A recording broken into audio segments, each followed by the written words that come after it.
Changing your story can change your life. When you change the narrative in your head, you expand the limits of what you thought was possible for yourself. I grew up thinking that I was clumsy and uncoordinated. I heard this about myself constantly. But the thing is, I didn't need to hear it. The evidence was right there. I kept dropping things, breaking things all the time for years. I also grew up thinking that I was terrible at sports. I heard this constantly, but I also saw the evidence. I was terrible at sports. I sucked at PE. I got low marks in gym class. I got picked last for every team. I was anything but athletic. So I avoided sports. I avoided breakables as much as possible. But then something happened that changed my life forever. I found out that my story was actually a lie. I had internalized a story that I had been told so many times that I thought it was a fact. But it was a lie, and discovering it changed my life forever. So I was about 39 turning 40. We were at my mom's house. This is back when she was still alive.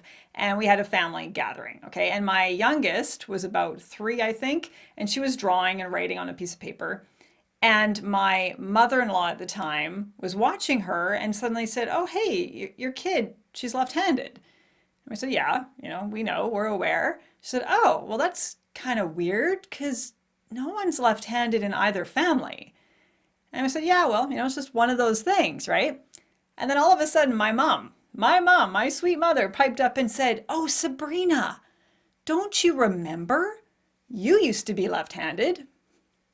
I actually, in that moment, I thought she was talking about someone else. I thought there must be some other Sabrina. I looked around. I actually looked around her condo. I'm like, what? Who are you? What? Oh, me? You talking about me? You talking to me? What are you talking about? She said, "Oh yeah, you used to use your left hand all the time for stuff." I'm like, why? I used to write with your left hand. I'm like, what the F? Okay, apart from the sense of betrayal, like I was totally shocked. I was totally shocked. I'm like, what are you talking about? Why am I right-handed now? What happened? And she said, "Oh, your teachers must have switched you." Like she couldn't remember. And I honestly think, my parents, it was probably a situation where it was the teachers. This was common back then, where lefties were considered, a mistake, right? We were doing the wrong thing, and teachers would often switch kids over. And it's possible that my parents had no idea. It's possible. I did feel some betrayal, though. I did feel kind of pissed off. Like, why didn't my parents advocate for me? But all of a sudden, everything made so much sense. All this time, I was told so many times, like, "Sabrina, you're clumsy," because I would constantly drop things and break things. I did suck at sports. I really did. And of course, a lot of the sports that we learn in school are handed sports, where you have a dominant hand, tennis, hockey, all that kind of stuff. And I struggled with all of that stuff. And so I got used to being bad at stuff. I got used to feeling clumsy and uncoordinated. And I heard this all the time. It's, "Sabrina, you're clumsy. Sabrina, yeah, just the implication that I was bad at sports because I sucked at PE. I didn't get good grades because no one wanted me on their team. And I was also small too, right? Being small, way back when was not considered an advantage. I think people maybe think differently now about that stuff. But back then, I had all of these disadvantages, right? And I internalized it and I took this on as, I'm bad at stuff. I'm bad at stuff. I'm awkward. I'm clumsy. I will never be athletic ever in my life. And so the consequence of this is I avoided things and situations and scenarios that would challenge that. So I avoided sports. I didn't participate in after school sports or team sports. I hated team sports.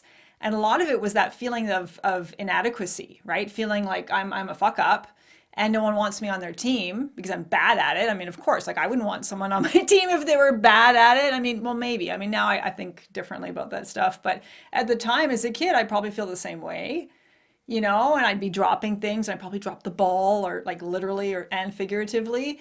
And so, I mean, so I internalized this that, I'm not good at this stuff. I never will be.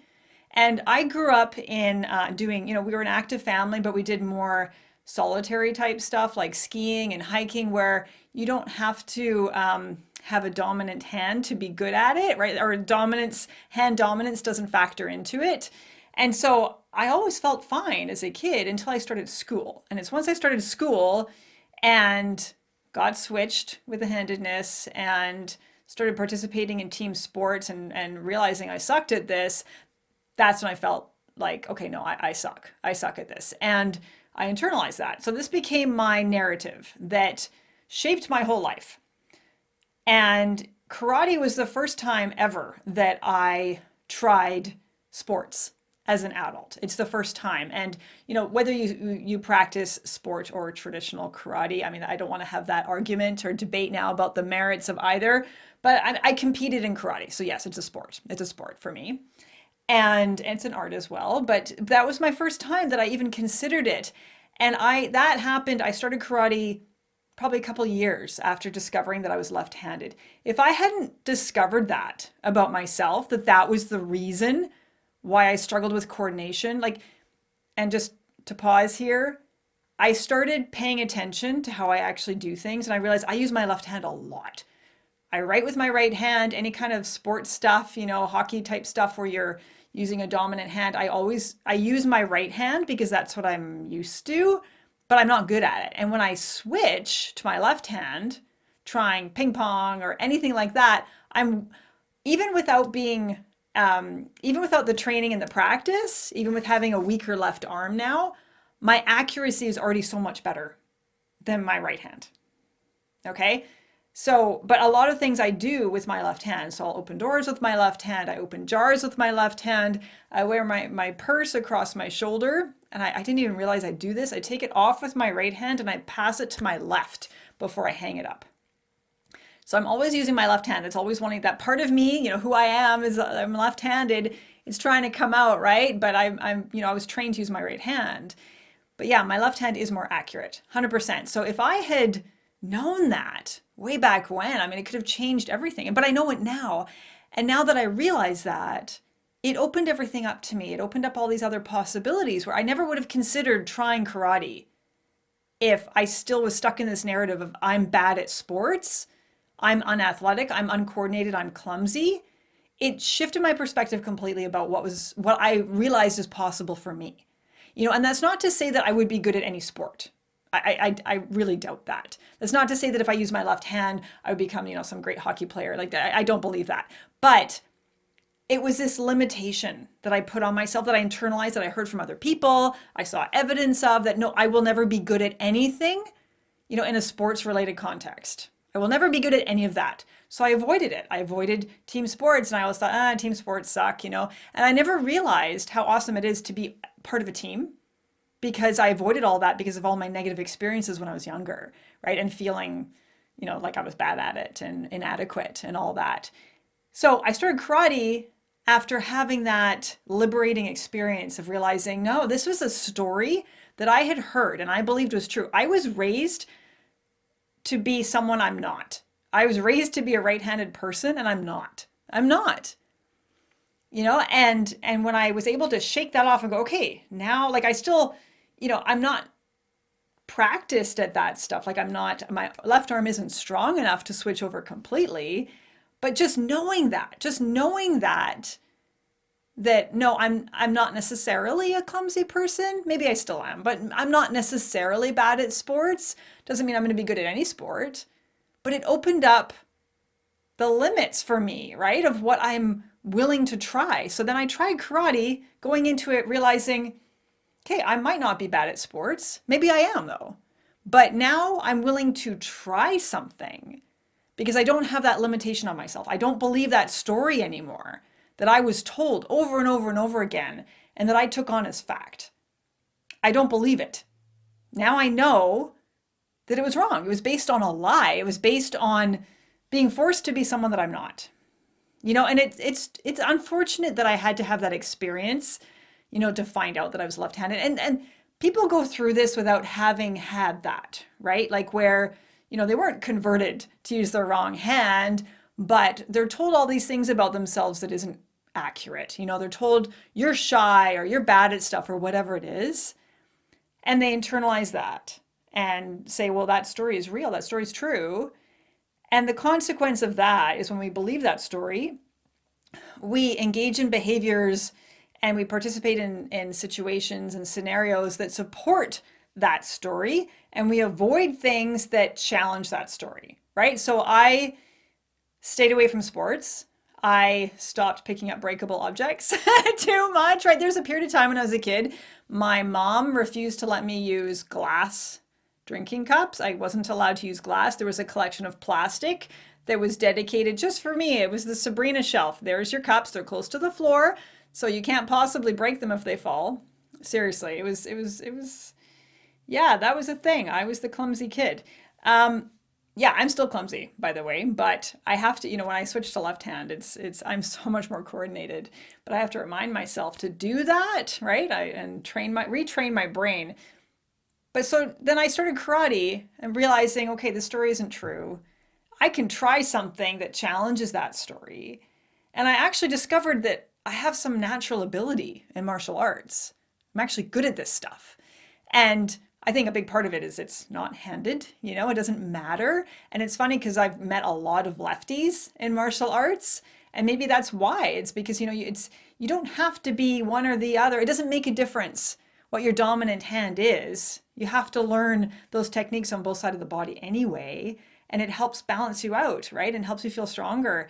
And it helps challenge that narrative that, okay, you're awkward because you feel awkward because you're a lefty in a right-handed world, or whatever it is, whatever it is you're taught that, you're not good enough because you're this.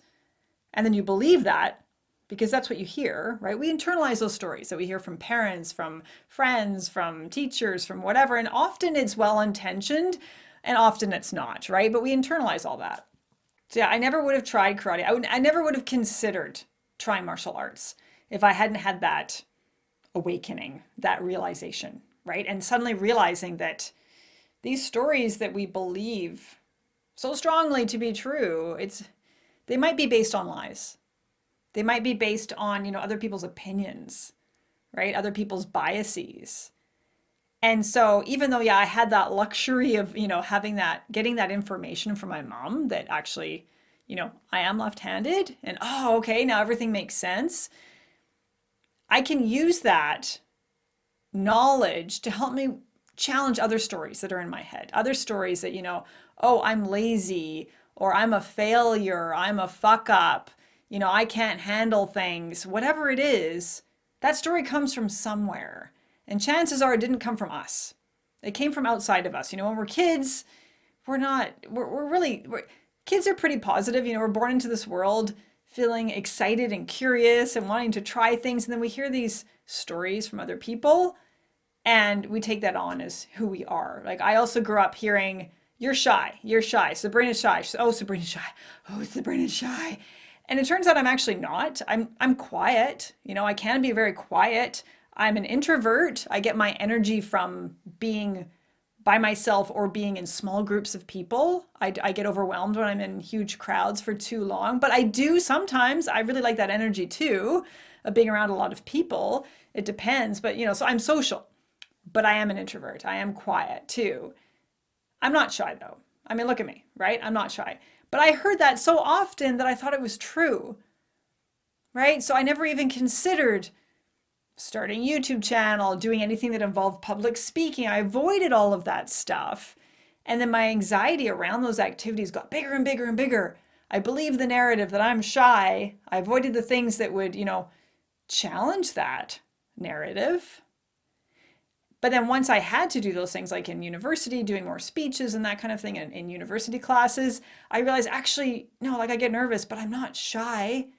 And I'm actually good at speaking. And I started to shift that idea that, okay, maybe I'm not shy. Maybe I was just told that I'm shy so often that I believed it. Maybe I was misunderstood. People saw my quietness, my discomfort around certain people, my tendency to observe more than talk. They saw that as shyness. And really it wasn't, but they misjudged me and mislabeled me. They labeled me. Those labels are harmful, right? What would be awesome is if we didn't have any labels at all, well, why do we have to label someone as shy or bad at sports or clumsy or whatever? It sucks. But when you challenge that story, it changes everything. It changes everything that you think is possible for yourself, and it changes what you're willing to try and do. And even if you aren't successful in completely changing the story, just being aware that it is a story. It is a story in our head that we picked up from somewhere. And it can be hard after a lifetime of hearing that story and believing that story, internalizing that story. It can be very hard to change it. Sometimes it can be, but I really do think even the awareness that it is a story is such an important starting point in helping us expand the limits of what is possible for ourselves. Everything that I'm doing now in my life, with martial arts and YouTube, all my online stuff, I would never have done any of it if I didn't challenge those stories that are in my head. Change that story, and you will absolutely change your life for the better.